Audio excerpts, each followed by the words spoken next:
El pasado 5 de noviembre fueron las elecciones en los Estados Unidos. Al día siguiente, el 6, nos amanecimos todos con la noticia de que el triunfo era para Donald Trump. Ahora estamos ante un Donald Trump reloaded, porque tiene ya la experiencia de haber sido presidente de los Estados Unidos, porque todo el deep inside, el deep state de Estados Unidos trató de evitar a como diera costa su regreso. Lo enjuiciaron en varias ocasiones, lo acusaron, lo calumniaron, le hicieron un fraude electoral, claro, para que él no regresara, y hasta intentaron matarlo y le dispararon. Pero ahí está, un Donald Trump, puedo pronosticar, reloaded. Además, él sabe que ya no puede tener una reelección en este periodo, así que pues viene con todo. ¿Qué puede esperar México de Donald Trump? ¿Y qué puede esperar el país, los Estados Unidos y el resto del mundo? A algunos Donald Trump no les cae nada bien, por su nacionalismo extremo, ¿no? Por su repudio a la inmigración ilegal y porque muchos de esos inmigrantes son mexicanos. Entonces hay mexicanos que pues a Donald Trump lo repudian por eso. Sin embargo, hay que reconocer que es un hombre nacionalista, ya lo dije, conservador y que pues tiene como directriz en su vida la recuperación de los valores morales, de los valores cristianos para los Estados Unidos, y de allí su frase de campaña, Make America Great Again. Hagamos a América grande otra vez. Así que hoy analizaremos este triunfo de Donald Trump y veremos qué es lo que se puede esperar. Busqué a un excelente analista de geopolítica internacional, es también un gran crítico, un gran observador. Él es el editor del Boletín de Inteligencia y me refiero a Miguel Salinas, a quien agradezco mucho pues que haya tomado esta llamada para platicar de este tema. Gracias, Miguel. Al contrario, Roberto, como siempre, un placer y un honor estar ante tu audiencia y bueno, pues tus temas interesantísimos que teníamos pendiente de tocar, ¿no? Y te agradezco esta oportunidad para hacerlo. Había quedado contigo, ¿no? Cuando en las elecciones de México quedó Claudia Sheinbaum, te dije, oye, ¿y ahora qué podemos esperar? ¿Qué se viene? Hablaste tú mucho de Donald Trump y te dije, bueno, pues después de las elecciones en Estados Unidos volvamos a hablar. Teníamos dos panoramas, o queda Kamala o queda Trump, y quedó Trump. Después de esta introducción larga, querido Miguel, ¿tú qué dices? ¿Qué se puede esperar en Estados Unidos, en México y en el resto del mundo? Pues mira, para empezar, como tú has de recordar bien, en la última vez que habíamos tenido esta oportunidad de platicar, yo te había comentado, había hecho como un pronóstico en el cual no fallé, y en el segundo pronóstico que hice que sí fallé, afortunadamente. El primero que te dije fue que iba a ganar Donald Trump. Eso yo no tenía ninguna duda, yo lo sabía que iba a ganar. Había un consenso generalizado, la población estaba harta del gobierno de Biden, de su política económica, de su política social, de la política migratoria, de relativamente puertas abiertas, de dejar entrar gente por millones. Se calcula que quizá entraron de manera ilegal al menos 7 millones de personas en el gobierno en el cuatrienio de Biden. Y los mismos migrantes ya establecidos en Estados Unidos eran los primeros en estar en contra de esto. Bueno, por esta y muchas otras razones fue que, y por la cuestión ideológica, obviamente, de querer imponer la agenda woke, que se conoce, ¿no? Del progresismo, de la izquierda radical. Por todas estas razones, yo sabía que la población norteamericana iba a votar masivamente en contra de esto, a favor de Donald Trump. Lo que yo dije también, que afortunadamente fallé, es que aunque iba a ganar Donald Trump, iban a imponer a Kamala Harris. Ahí es donde afortunadamente mi pronóstico no se cumplió. Y esto fue simplemente porque hubo un voto tan masivo que no fue posible realizar esta maniobra. Sí, que lo hubieran hecho, sin duda, si hubiera sido un margen mucho más estrecho. Entonces ahí, afortunadamente, mi pronóstico falló, pero el principal, que era el que iba a ganar Donald Trump, pues quedó refrendado, ¿no? Y yo creo que ha puesto a temblar literalmente al mundo entero. este triunfo de Donald Trump y empezó a notarse inmediatamente el cambio de posturas en diferentes agendas y temas y conflictos abiertos en el mundo en cuanto se supo. Es decir, no esperaron al 21 de enero, que es cuando oficialmente va a tomar posesión del cargo, cuando va a juramentar, sino desde el momento que fue un día después, a diferencia del 2020, como tú recordarás, que hubo un manejo tan burdo del fraude electoral que le hicieron a Donald Trump, que se extendió y estábamos en diciembre ya llegando a las posadas y todavía no oficialmente se había determinado quién había ganado, porque ellos intentaron por todos los medios tapar los huecos que habían dejado con las marcas del fraude, ¿no? Pero ahora fue algo tan contundente que al día siguiente, ya el 6 de noviembre, ya era un hecho consumado que no pudieron ya revertir ni evitar. Y desde ese día se han venido cambiando la geometría o el mapa geopolítico a nivel mundial, ¿no? Que lo cual es muy interesante y ha tenido repercusión incluso aquí en México también. Yo recuerdo, Miguel, dos cosas que dijo Donald Trump cuando todavía no tenía el triunfo electoral, cuando todavía era candidato. Una, le dijo a Benjamín Netanyahu, me vas terminando con esa guerrita en Israel antes de que yo esté en la Casa Blanca. 1. 2. Mensaje a Claudia Sheinbaum. O detienes la migración ilegal o pongo aranceles del 25% a todos los productos que lleguen de México a Estados Unidos. Y si no la detienes, entonces el 50%. Y si no, el 75% y el 100%. Y todavía no ganaba en las elecciones, Miguel. Ahí tienes a un Trump 2.0. O como dije, reloaded. Exactamente. También ese era otro tema que habíamos comentado en la entrevista anterior, que cualquiera de los dos escenarios, en ese momento, cuando hicimos la entrevista, todavía no se había definido que iba a haber un cambio de candidato en el Partido Demócrata, es decir, todavía seguía Biden ahí colgado de la candidatura. Entonces, habíamos comentado que cualquiera de los dos escenarios, ya sea que ganara Trump o que repitiera Biden, iba a ser el segundo periodo, y el segundo periodo de los presidentes en Estados Unidos es cuando realmente sacan los colmillos, cuando muestran realmente quiénes son, y es cuando se atreven a hacer todas las políticas, ¿no? O los actos de gobierno que no se atrevieron en el primer cuatrienio porque estaban buscando precisamente una reelección. En los 4 años posteriores, ya como no aspiran a ningún otro cargo, es cuando realmente sacan su verdadera agenda.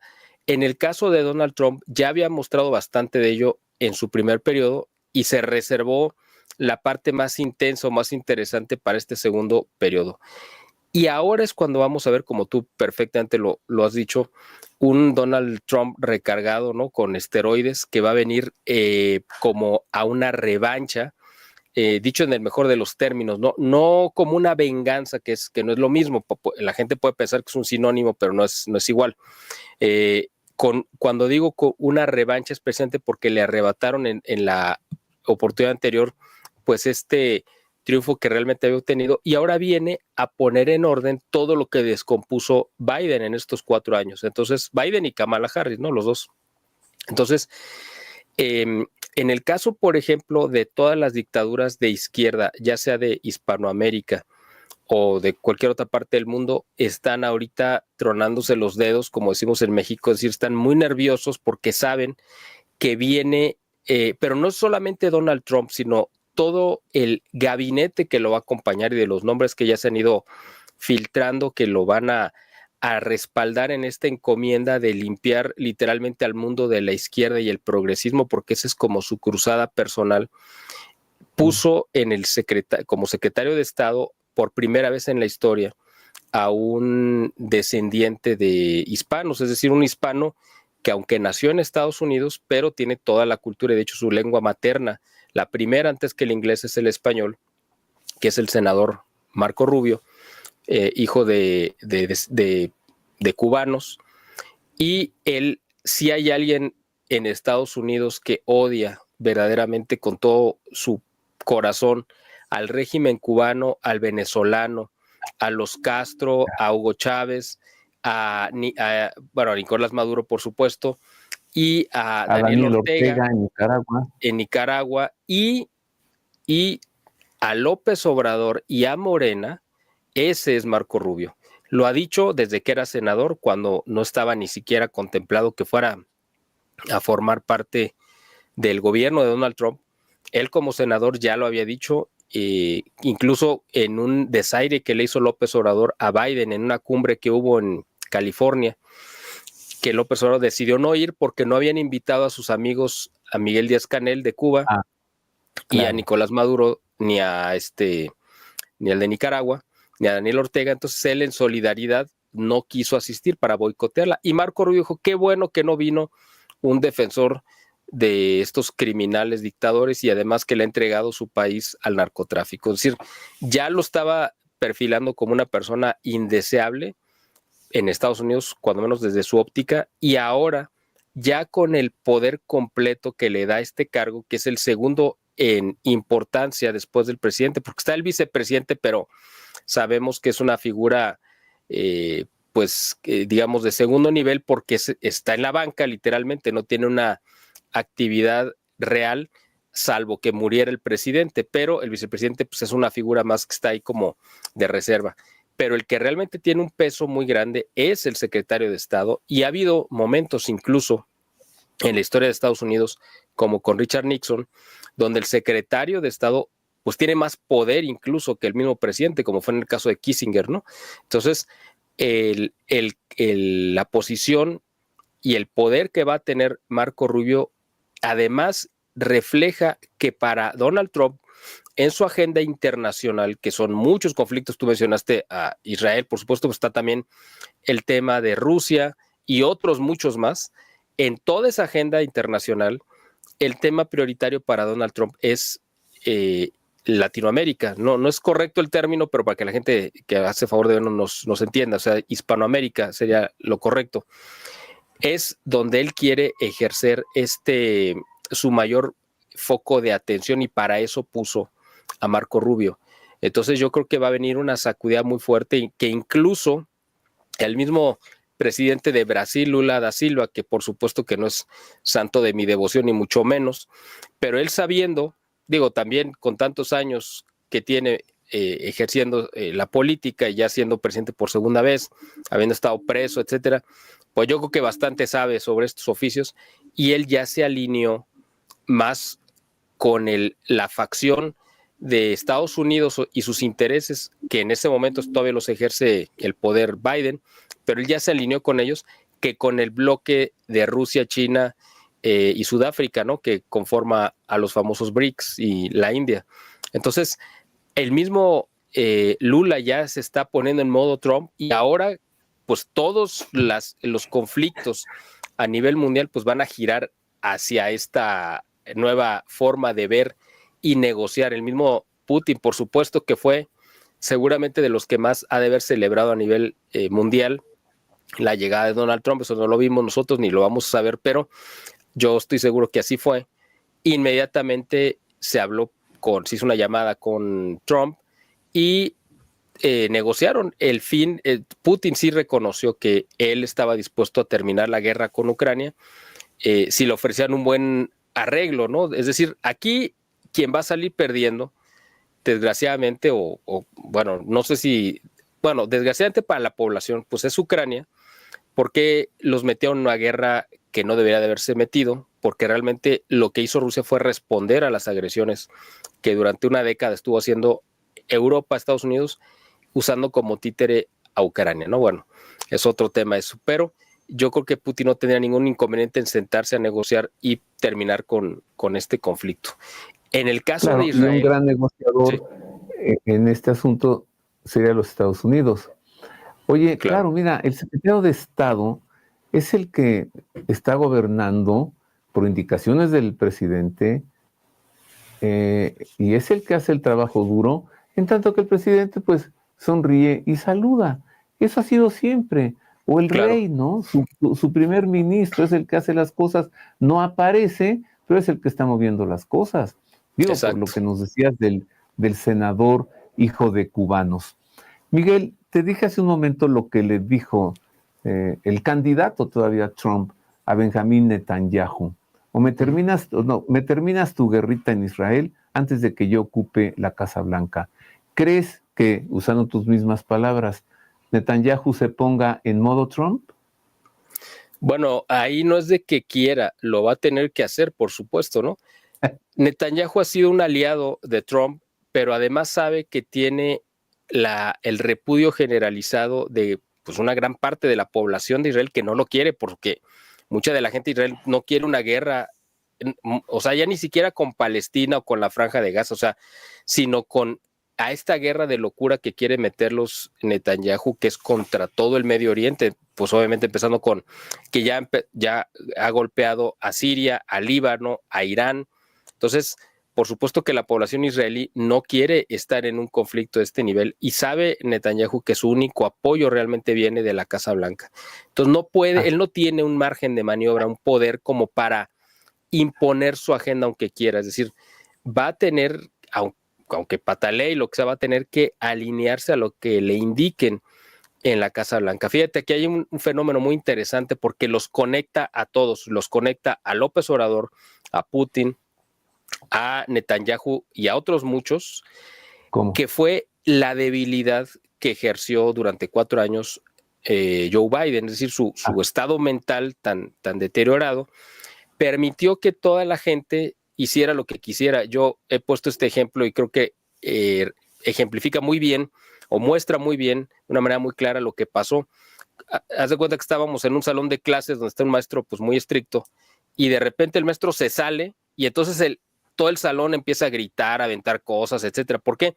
Porque eso es lo que sucedió en estos 4 años con Joe Biden. Es decir, hubo un vacío de poder y un vacío de fuerza que venía de Estados Unidos, que la ejerció Trump, y en esos 4 años, pues fue como un recreo para el mundo, en los 4 años de Biden, y todo el mundo hizo lo que quiso, empezando por López Obrador. Ahora que regresa Biden, es el maestro que regresa al salón y todo el mundo se tiene que disciplinar, por supuesto. Entonces, esto es lo que está pasando, sí, con Netanyahu, ¿no? Ok, en tu ejemplo, todos los niños que están gritando, haciendo su desastre en el salón, cuando llega el profesor, se sientan, pero hay uno que quiere seguir siendo malo y que quiere seguir siendo rebeldito, y este niño se llama México, ¿o no? Así es. O Así te es. pregunto lo que te pregunté acerca de Netanyahu. ¿Crees que Claudia Sheinbaum obligadamente se ponga, usando tu expresión, en modo Trump? Bueno, pues hay un ejemplo muy claro también de otra persona muy interesante que se puso en modo Trump esta semana, bueno, estos días, que es el mismo embajador que en Salazar, que llegó un momento en que ya no se sabía si era el embajador de Estados Unidos en México o era el embajador de México en Estados Unidos. O sea, ¿por qué? Porque parecía más que representaba los intereses de López Obrador ante el Departamento de Estado norteamericano. Y esta amistad, complicidad, que le permitió también a López Obrador hacer lo que quiso en la frontera y chantajear a Biden y doblarle el brazo, etcétera. Bueno, pues él mismo ya también se disciplinó con Trump, aunque no es el embajador de Trump, pero algún mensaje le llegó directo o indirecto que inmediatamente hizo una crítica durísima, como no lo había hecho durante 6 años, contra el gobierno de López Obrador, diciendo que su política de seguridad pues había sido un fracaso rotundo, que López Obrador se había rehusado a aceptar la ayuda norteamericana y la cooperación, etcétera, etcétera. Entonces, esto fue un mensaje, respondiendo a tu pregunta, hacia Claudia Sheinbaum, como para irla poniendo en este modo Trump, para que ella vea que no va a poder rebelarse ni confrontarse ni entrar en un choque frontal contra Estados Unidos. Eso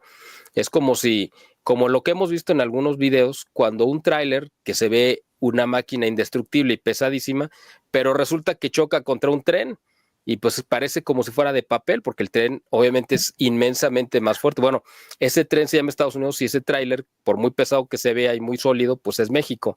Por supuesto que no hay forma de entrar en un choque con ellos porque nosotros quedamos hechos trizas.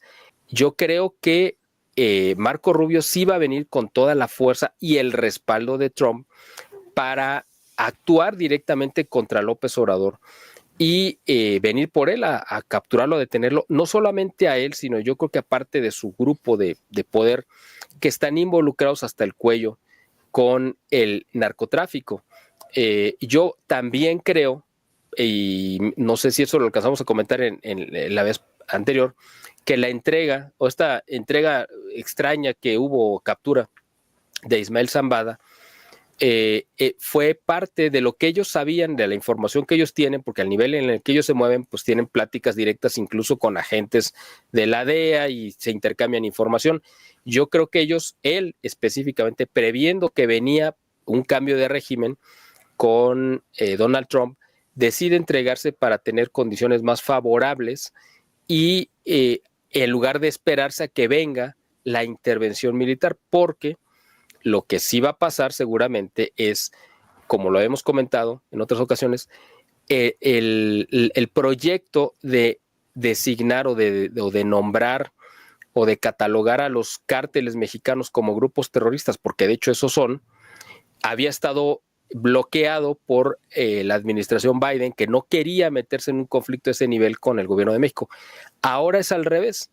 Ahora Marco Rubio, con el aparato, porque además Trump ganó también las mayorías de ambas cámaras y además tiene alineado o alineada a la Suprema Corte. Él nombró a algunos ministros y ahorita la Suprema Corte está alineada con el pensamiento de Trump, pero además van a venir otros cambios y Trump en estos 4 años va a poder nombrar, me parece que a 1 o 2 ministros más, o sea, por el cambio que hay de tiempo que termina su periodo.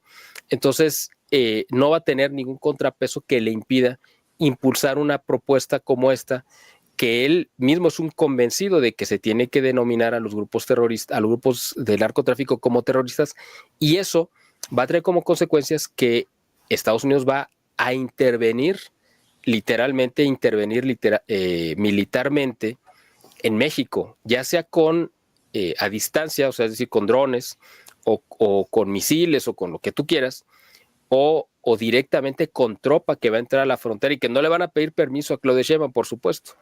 Ella está en el peor de los mundos posibles. O sea, si uno se pudiera poner a diseñar un escenario, el peor de los escenarios para Claudia Sheinbaum, o sea, el peor que uno pudiera imaginar es este que se dio, porque está sojuzgada por López Obrador, no tiene ningún poder, nadie le hace caso, y por el otro lado tiene otra bota que va a caerle encima, que es la de Estados Unidos, que la va a alinear a los intereses de ellos. Es decir, yo creo que Claudia Sheinbaum realmente no va a llegar a gobernar, va a recibir instrucciones, pero tampoco es ninguna sorpresa. Así ha hecho toda su carrera política. Ella ha estado siempre a la sombra de alguien y yo creo que parte de su frustración y ese coraje y ese rencor que se le nota en el rostro, que no lo puede ocultar, ha sido precisamente porque nunca ha podido ser quien ella hubiera querido ser y nunca ha podido ejercer el poder como ella hubiera querido, ¿no? Eso no sé si sea bueno o malo, porque a lo mejor sería peor que lo hiciera, pero bueno. ¿Ese rencor se ha personalizado hoy en alguien? Pues yo creo que en la oposición, es decir, a la que ha querido ella tratar de humillar, sea también contra la Suprema Corte de Justicia, porque reconoce que es el único contrapeso que todavía tenía, y ese regodearse sabiendo, es que fíjate, es una cuestión psiquiátrica o psicológica muy interesante, porque ella sabiendo que en destruir la Suprema Corte va implícita la destrucción de su propio gobierno por las consecuencias que esto va a traer, porque va a venir un castigo internacional económico desde hace unos días. Una de Moody's, una de las calificadoras más importantes que evalúan el nivel de riesgo país, que es de las calificadoras norteamericanas, degradó el nivel de México, país, a negativo.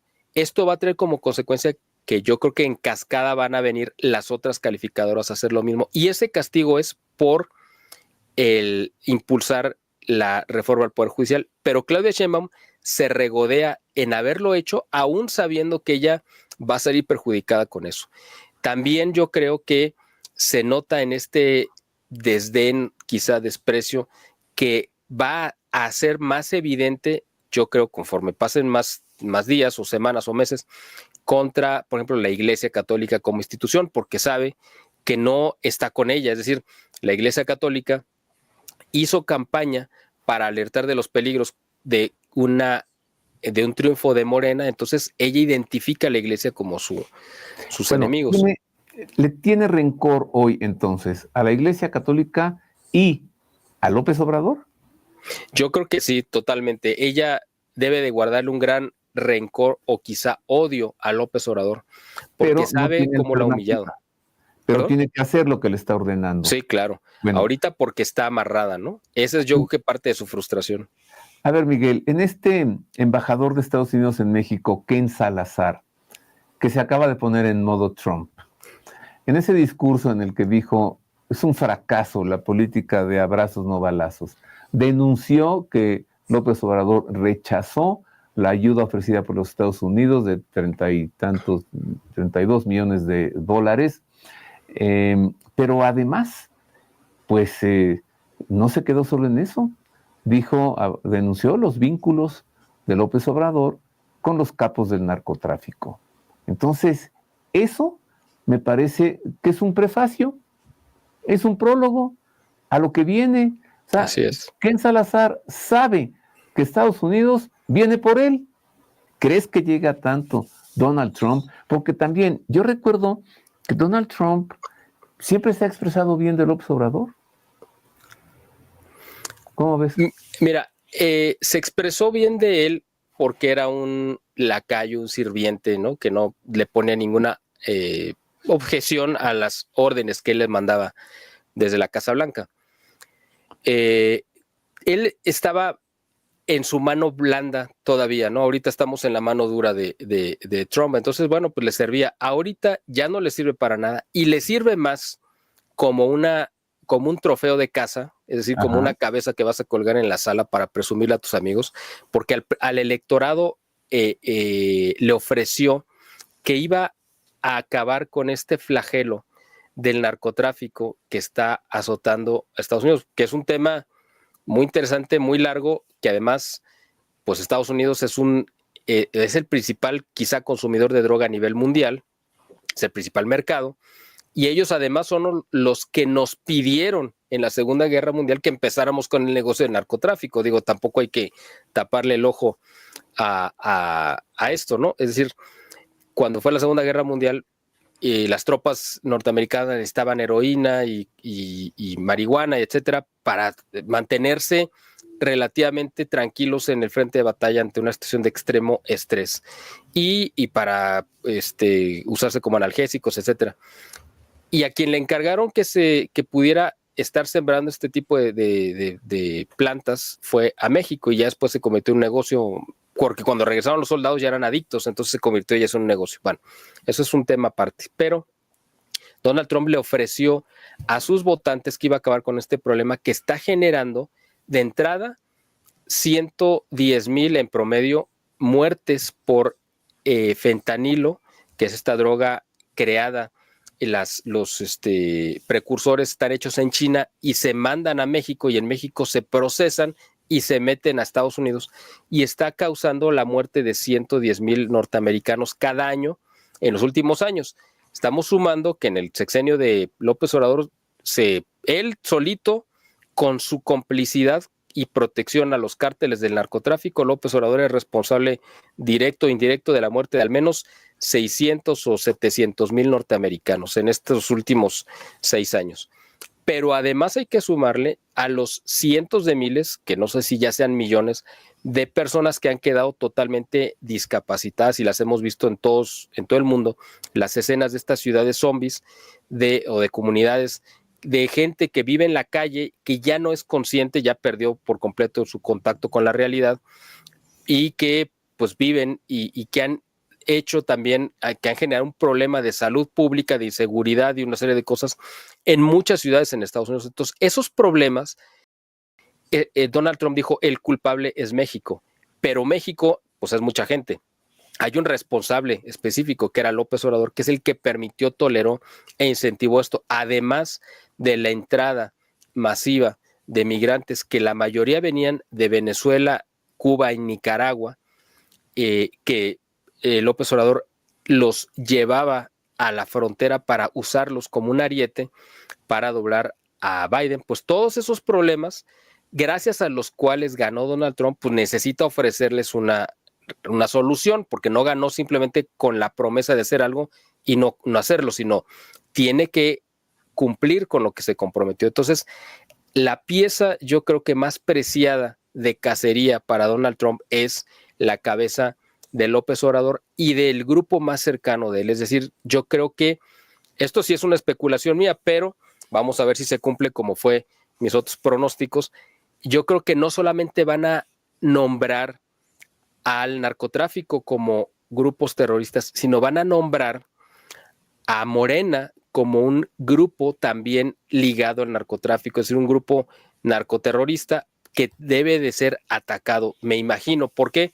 Porque le van a dar el mismo trato prácticamente que las FARC en Colombia y otros grupos que aunque terminaron en la política, pues fueron guerrilleros y narcotraficantes.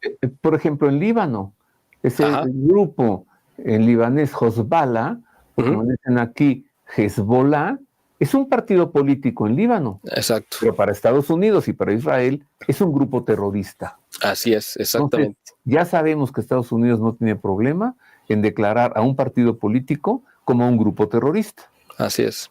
Y si son terroristas, pues vamos por ellos. Exactamente. ¿Calculas, Miguel, que Trump Reloaded se aviente ese numerito, entrar a México y sacar a López Obrador y llevárselo como trofeo de casa? ¿Crees que llega tanto? ¿Crees pues que yo creo que sí, porque Donald Trump, la verdad es que también le gusta mucho estos golpes muy espectaculares estilo Hollywood, ¿no? O sea, por ejemplo, el hecho de que haya nombrado en su gabinete a un personaje tan raro, ¿no? Como es Elon Musk, ¿no? Tan mediático, pues es parte de esto que a él le gusta, ¿no? Ser el foco de atención y causar escándalo y causar controversia. Yo creo que por ahí va el hecho de que motive a Donald Trump a decir, ¿sabes qué? Vamos por López Obrador porque sé que eso me va a subir el rating, ¿no? ¿Te acuerdas? ¿Te acuerdas cuando Nicolás Maduro se peleó con Elon Musk y que dijo, voy a prohibir Twitter en Venezuela, y el otro se botaba de la risa, ¿no? Claro. Se burlaba de él, y todavía no era el nuevo amiguito de Trump. Hay una razón de fondo, ¿sabes? Elon Musk de pronto como que se volvió bueno, y es que un hijo de él se hizo transgénero. Así es. Entonces Musk quedó traumado con eso. Claro. Y pues naturalmente está en contra de esa ideología woke, ¿no? Sí, porque además este muchacho murió peleado con él, ¿no? O sea, si nunca hubo una reconciliación, nada. O sea, murieron y él pues lo culpaba de muchas cosas, ¿no? Entonces sí ahí tenemos de veras ese ejemplo que da risa, ¿no? Un dictador bananero peleándose con Elon Musk, que lo ve como un empresario, y de pronto, pues va a estar en el gabinete de Donald Trump. Entonces, sí, exactamente. ¿Con quién me peleé? Yo creo que por ahí viene, y yo creo que, mira, yo creo que ya ni se acuerda de Elon Musk, Nicolás Maduro. Su atención está puesta, por supuesto, que en Marco Rubio, porque sabe que el golpe va a venir por ahí, y bueno, obviamente en Cuba también. Yo creo que no le va a temblar la mano a Marco Rubio para ir contra los Castro y contra Miguel Díaz-Canel. Bueno, los Castro no, porque pues ya murieron los dos, pero me refiero a la herencia, ¿no? De los Castro. Y Díaz-Canel. Y Díaz-Canel y todo el aparato. Y además porque sabe que México está subsidiando la dictadura cubana hace años, ¿no? Ahora, ¿qué va a suceder cuando ante esas acciones duras empiecen a gritar esas voces de siempre de no a la soberanía y no tienes por qué meterte en asuntos que no son tuyos, Cuba para los cubanos, Venezuela para los venezolanos, México es de los mexicanos, no te metas? Ya empezaron con eso. Sí sería una voz fuerte, poderosa, que pudiera como frenar al nuevo gobierno de Estados Unidos en estas acciones, Miguel, o simplemente no las va a escuchar y se va a reír, como se rió Musk de Maduro. Sí, yo creo que eso es lo que va a pasar. Estados Unidos generalmente no presta oídos básicamente más que a sí mismo. A veces escucha a Inglaterra y generalmente escucha a Israel. Son una oreja la pone hacia Inglaterra y la otra hacia Israel, pero nada más. Fuera de esas dos voces no escucha a nadie más. Entonces, yo creo que acá pues va a haber, por supuesto, que le va a dar material a toda la izquierda, ¿no? Que va a salir a rasgarse las vestiduras y a pegar de gritos, manifestaciones, marchas. Eso ya desde ahorita ya lo estoy viendo en la Ciudad de México y en otros lugares, ¿no? Bueno, en Cuba no se diga. Bueno, en Cuba quién sabe, porque la gente en Cuba, si sale a marchar es para pedir la intervención de Estados Unidos. Y yo creo que en Venezuela también, a los que van a movilizar, pues van a ser a los cuadros que tiene, pero pues ya vimos que no tiene la mayoría porque perdió la elección. Entonces yo creo que ahora lo que va a venir es un cambio de régimen donde me imagino que les van a ofrecer, si quieren irse de manera tranquila o violenta. O sea, no van a negociar si se van o no, sino cómo se van. Ajá. Si se van por las buenas o se van por las malas. Y mira, eso es lo que yo creo que va a pasar. Hay una acción muy, muy sencilla para ganarte a todo el pueblo cubano en un minuto. Se levanta el bloqueo económico de Estados Unidos. En una semana todos los cubanos son tuyos. Claro. Y te esperan con los brazos abiertos. Así. No necesitas meter un soldado allí. Así es. Y levantar el bloqueo, pues sí, el Díaz-Canel sale corriendo, pero corriendo, porque sabe que entonces el pueblo, pues ya no lo verá como un logro suyo, sino como una dádiva de este nuevo gobierno de Mr. Trump Reloaded, ¿no? Y Trump ahora, allá. Exacto. Ahora, yo creo que el verdadero... Haciendo su bailecito, ¿no? Exactamente. Yo creo que acá, pues, Trump se va a divertir y lo va a usar como un día de campo, ¿no? El poder deshacerse del régimen cubano, del venezolano y del nicaragüense, yo espero y lo aplaudo, y esperemos que de paso empiece con el mexicano, por supuesto, ¿no?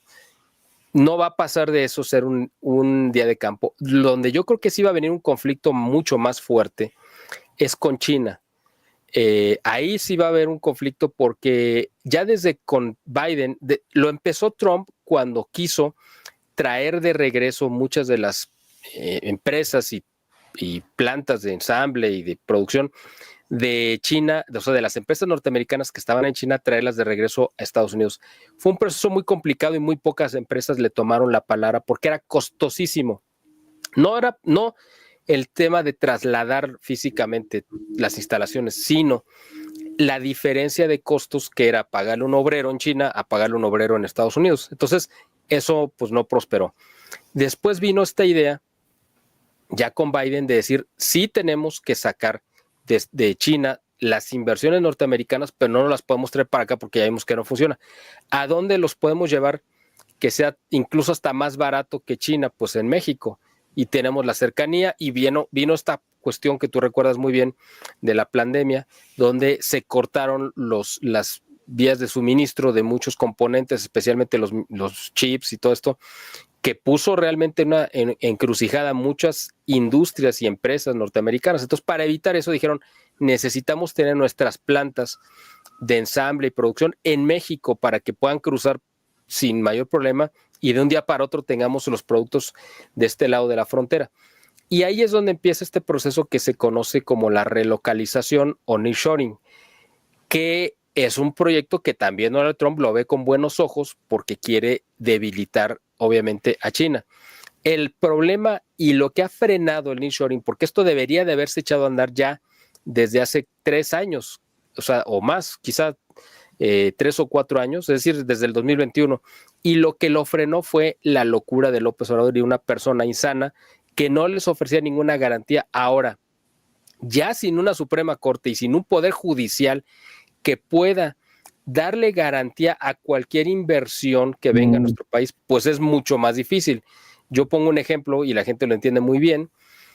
Haz de cuenta que tú vas a comprar o vender una propiedad. Vamos a decir que la vas a comprar, la que sea. Y el comprador te dice, sí, me la vas a pagar, pero no vamos a ir con el notario. Vamos a hacer un arreglo aquí entre tú y yo y de palabra, pues es tuya. Pues yo no creo que nadie se arriesgaría a comprar una propiedad en esas condiciones, porque en cualquier momento, pues el antiguo dueño, entre comillas, pues te va a llegar con la policía y decir, oye, tú estás invadiendo mi casa porque aquí están las escrituras y en las escrituras dice que me pertenece. Y como no había un notario que hubiera dado legalidad a ese acto de compra-venta, pues tú no te puedes defender. Eso es exactamente lo que pasa en México. México se quedó sin notario público, que era el Poder Judicial, y ninguna inversión va a llegar a nuestro país sabiendo que no hay nadie que te pueda defender ante un abuso o alguna intransigencia del gobierno.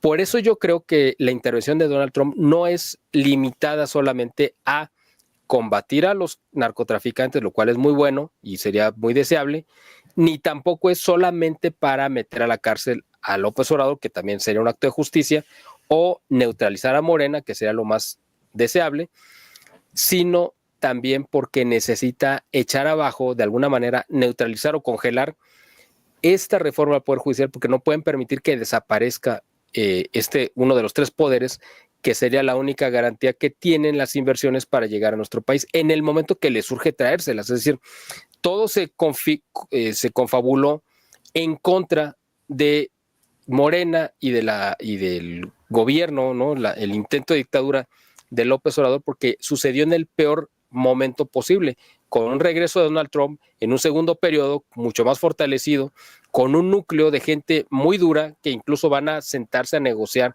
o a renegociar el Telecán en condiciones que ellos van a imponer si es que México de aquí a entonces no ha aceptado las condiciones y directrices que le marquen desde la Casa Blanca. Además, una cosa más, ¿no? Un elemento más de presión, el Telecán.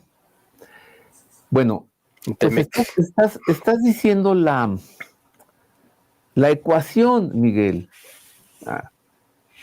Entrar a México, llevarse a López Obrador acusado de terrorista, enjuiciarlo en los Estados Unidos, quitarle la bota del cuello a Sheinbaum y decirle, ahora sí, puedes gobernar tranquilamente, pero necesitamos que regresen las condiciones de una Suprema Corte de Justicia autónoma.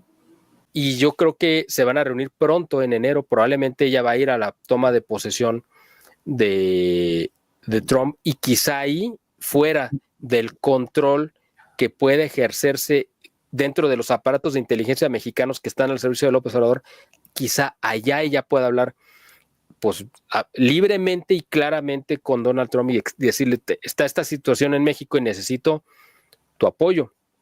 Y Donald Trump yo creo que la va a apoyar, pero no va a ser gratis, por supuesto. ¿Sabes qué? Todavía pudiera tener un escenario peor. Que hubiese un cónclave de elección. Digo, que algún día lo tendrá que haber, ¿no? Claro. Muere el Papa, se convoca a cónclave y resulta electo un Papa de nacionalidad norteamericana. O que el mundo lo necesita, ¿eh? Ese pudiera ser un tema de otro día, Miguel. No es cualquier cosa. Yo he pensado mucho en que el mundo necesitaría un Papa norteamericano. Después de un argentino, ¿por qué no un norteamericano? Bueno, o sea, volvería como otra vez la cristiandad al mundo. O bien un nuncio norteamericano en México. Mira, hay un libro de Malachi Martin que tú conoces, conoces muy bien, que es, Martin, sí. A mí me encantan sus libros. Hay un libro específicamente que es... Es muy difícil encontrarlos, están proscritos. Bueno, pues ese libro de Vaticano, que se llama, habla precisamente, hace ese pronóstico de que en algún momento va a llegar a haber un papa norteamericano, y específicamente de la diócesis de Chicago. Bueno, pues él lo pone de Chicago como puede haber puesto de cualquier otro lugar. Pero él sí hace ese pronóstico o esa profecía de que va a llegar un papa. Ahora, este tema es importante y déjame, no quiero abusar de tu tiempo, pero sí quiero tocar este tema rápido. No, espérame, tú no abusas, pero imagínate esa mancuerna. Sí, no, es que fíjate, Donald precisamente... Trump y un papa norteamericano. Exactamente. Donald Trump, que tiene esta manera de pensar de los valores tradicionales cristianos y la moral cristiana que van a hacer que América sea grande otra vez, Make America Great Again. Imagínate teniendo un papa norteamericano. Bueno, la mancuerna sería ya. Yo te pongo a un candidato que sería volveríamos a los tiempos de Constantino. Exacto. El cardenal Magno. El cardenal Burke, que todavía está en edad de poder entrar a un cónclave. Fíjate que fue precisamente Barack Obama, cuando era presidente, el que operó junto con esta famosa mafia de San Galo para sacar del papado a Benedicto XVI. Es decir, no es descabellado pensar que ya como lo hizo en una ocasión el poderío del gobierno norteamericano para influir directamente en la iglesia, porque además, pues el que llegó con la bendición de este grupo, que lo sacaron, y con la bendición de Obama, por supuesto, pues fue el actual pontífice Jorge Mario Bergoglio. Yo creo que esto pudiera volver a pasar. O sea, eso que tú dices, yo no lo veo descabellado ni descartado porque ya sucedió una vez. Y ahora podría venir también una revancha. Así como es la revancha de Donald Trump, ahora puede venir la revancha de los conservadores. Y si queda un solo candidato en un cónclave que fuera conservador, porque el otro 90 y tantos % lo ha nombrado Bergoglio y están alineados con él, pues ese único pudiera llegar a ser el próximo papa, porque ahí tendríamos que pensar que también, así como la providencia, para mí, o sea, esto es un tema importante, la providencia nos volvió a demostrar que aún contra todos los pronósticos humanos y aunque todas las estructuras de poder que conspiraron contra Donald Trump para meterlo a la cárcel, para desprestigiarlo, para asesinarlo, es decir, todo el aparato mundial que se movilizó, que es el más poderoso, para impedir que llegara Donald Trump, a pesar de todo eso, la providencia volvió a mostrar que es quien tiene la última palabra y nos lo demostró con Donald Trump. Y esto puede pasar también con el papado, con mucho más razón. La providencia nos puede demostrar que aún contra toda la lógica humana pudiera el Espíritu Santo sacar de esa aguja de en medio del pajar y ponerlo como pontífice. ¿Qué no es el Espíritu Santo el que está en el cónclave? No, digo, lo hemos dicho 1000 veces. Ha ocurrido durante 2000 años. Es el Espíritu Santo el que sopla en el cónclave y quien elige al candidato. Mira, para el público que nos está viendo, si acaso piensan, ay, qué ilusos son ustedes con su iglesia y todo eso, le voy a decir una cosa. Hay 4 instituciones de poder en México y son la familia, la escuela, el Estado y la iglesia. Uh-huh. Eso es en México. Ahora, sálgase de México, váyase a cualquier país del mundo. Indonesia, China, Pakistán, la India, son las 4 mismas instituciones. Claro. O sea, las instituciones de poder en toda la humanidad, en cualquier país, la familia, la escuela, la religión y el gobierno. Uh-huh. O sea, un gobernante no puede gobernar solo. Claro. ¿Sabe de las otras 3? El ejército, ¿verdad? El ejército. ¿Sabe de las otras 3? Y cuando un gobernante ha querido gobernar desdeñando al ejército, a la familia, a la religión y a la escuela, tarde que temprano cae. Claro. Es derrocado. Así Entonces, es. No piense usted, querido público, que Miguel Salinas y un servidor tenemos ilusiones y sueños guajiros hacia la iglesia. Exactamente. El poder en México, como en cualquier otro país, lo tiene el ejército, la familia, la escuela y la iglesia. Así es. ¿Y sabe Exactamente. qué? La iglesia lo sabe. Claro, claro. No, y el Estado lo sabe, por eso siempre... Tiene un colmillo la iglesia de 2000 años, que si algo saben hacer es diplomacia. Y la diplomacia vaticana es la más refinada del mundo. Y mira cómo supieron navegar mediante aguas turbulentas con López Obrador, y López Obrador no lo hemos vuelto a ver, y ahí están los obispos eligiendo a Ramón Castro como su nuevo presidente. ¿Qué tal? Eso también es un acto providencial. Eso te digo que la providencia es la que tiene la última palabra. A veces se nos olvida, ¿no? Estamos metidos tanto en los temas de los avatares humanos que perdemos de vista lo más importante, ¿no? Que realmente es qué es lo que Dios quiere y qué es lo que Dios va a hacer.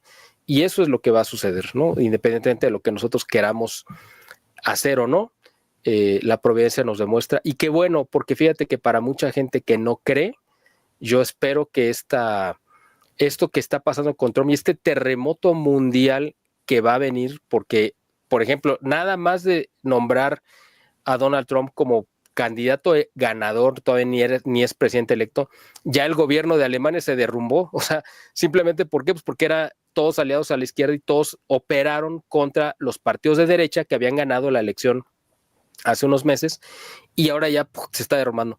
El gobierno de España estoy seguro que va a caer, o sea, el de Pedro Sánchez, te apuesto que va a ser de los primeros que va a caer.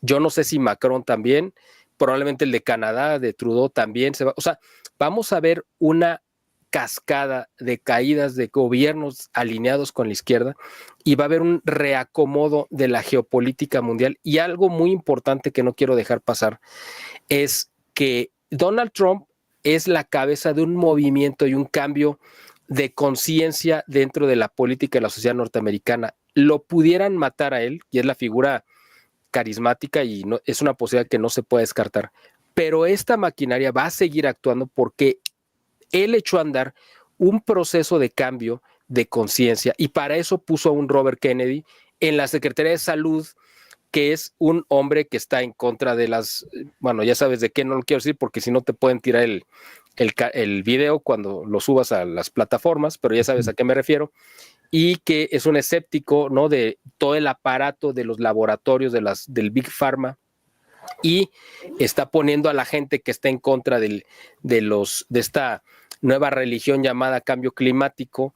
En fin, él ha puesto en una órbita de conciencia a la sociedad norteamericana y a otras partes del mundo, que aunque lo mataran a él, esto va a seguir y no se va a detener con él. Y él por eso está preparando y por eso nombró a todo su gabinete. Ninguno es de su generación, todos son de una generación menor, porque con eso garantiza precisamente que esto va a continuar.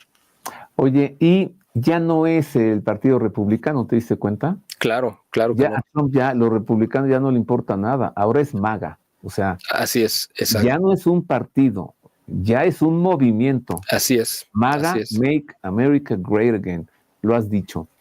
Oye, Miguel, llevamos una hora conversando, querido amigo, y todo lo que nos has dicho verdaderamente tiene sustento.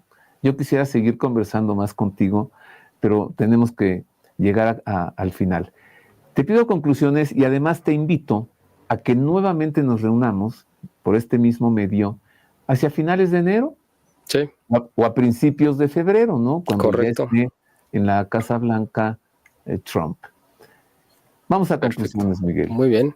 Bueno, pues de entrada, yo creo que la gente que tenga temor de que Donald Trump puede representar un grave peligro para México, pues no va a ser así. O sea, sí va a ser un peligro, pero para los que están dañando a México, sea en la parte política, en la parte incluso económica o en la parte delincuencial, para ellos sí va a ser realmente un terremoto. La gente que actuamos y que estamos a favor de la justicia, de la verdad, del bien, pues para nosotros son buenas noticias que haya llegado Donald Trump. Va a venir un cambio también en la conciencia, como digo, a nivel mundial. Vamos a ver caer muchos regímenes. Yo creo que vamos a ver unos 4 años, si es que Dios permite que los complete, que vamos a ver un cierre de década muy vertiginoso, muy veloz, y vamos a ver cosas, yo creo que sorprendentes. Y también en la iglesia, porque ya viene, yo creo que va a ser inminente que venga un cambio. Y sobre todo, con lo que quiero terminar es repitiendo esto: la providencia, es decir, Dios es quien tiene la última palabra en todo. Hay que confiar a Él, y si alguien quiere apostarle, es decir, cuando quieran hacer ese ejercicio de decir qué es lo que va a pasar, pues la mejor apuesta, la apuesta segura, la única es confiar y apostar a la voluntad de Dios, porque esa es la que no va a fallar nunca. Me uno a tu conclusión para decir, cuando todo dice que no, Dios dice que sí. Así es, exactamente. Muchas gracias, Miguel. No, al contrario, Roberto, un placer, como siempre, un honor estar contigo, esta gran oportunidad de poderme dirigir a tu audiencia, y estaré muy ansioso de que volvamos a tener este encuentro a finales de enero, Dios mediante. Gracias, querido amigo. Te aseguro que el placer y el honor es para mí poder conversar con un analista político tan preclaro, con un analista de la geopolítica internacional tan conocedor, y una voz también, pues, diferente a muchas, que es lo que se están alzando, ¿no? Ganó Trump y entonces a México le va a ir muy mal. ¿Por qué? Es todo por ahora, espero haberles servido. Ya le hemos platicado qué es lo que se puede esperar de Donald Trump. Si usted está de acuerdo con lo que nos ha presentado Miguel Salinas, bien, y si no, pues díganos usted, ¿qué es lo que se puede esperar? Muchas gracias por el favor de su atención. Agradezco que esté con nosotros. Le recomiendo que se suscriba a nuestros canales. La suscripción es gratuita.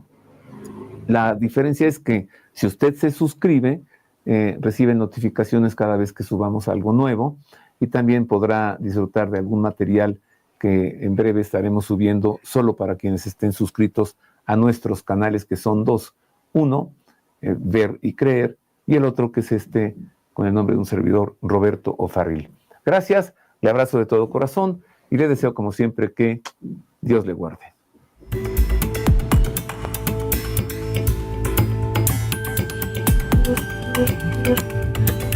Thank you.